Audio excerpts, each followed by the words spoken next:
congressional committee hearing in Washington, D.C. We streamed a good portion of it until Facebook went down, but hopefully you caught it on our YouTube or your Periscope feeds. We did have a state rep there from South Carolina. We're talking about the National Flood Insurance Program, which is due to be reauthorized in May. So they're meeting right now to debate what will go into this reauthorization, whether or not they're going to make any changes from the current program. And one of the things that we noted in the coverage, read a piece earlier today from The Hill, is that a recent audit found that only about 42% of the maps that they use to judge flood insurance in this program to get a sense of what areas might flood, only 42% appear to be accurate. And you actually heard a conversation about this today in Washington, talking about the importance of this GIS data, this mapping data, and the role it plays. Take a listen. The chair. So I want to talk about data, right? Because we have within counties, we have within parts of our government precise data. We have climate data that's collected. So, Mr. Amara,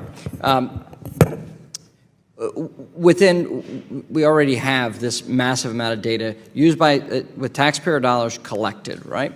So what kind of data would be helpful to make public for us to have really good governance, but also have a better understanding of the risks that we're facing?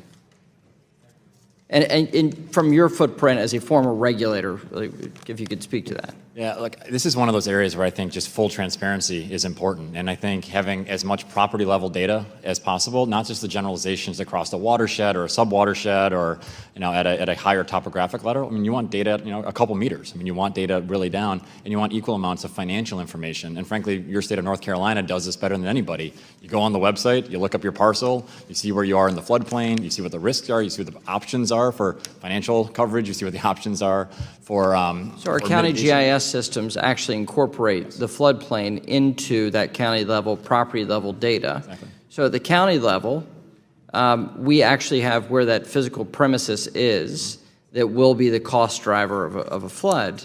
Is that not readily available in other jurisdictions? It's completely uneven across the country.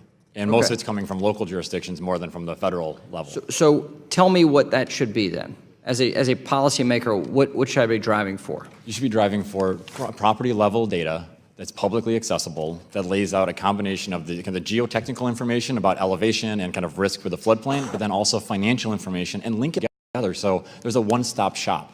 You can go to one location and get all the information you need to make a wise decision for your family.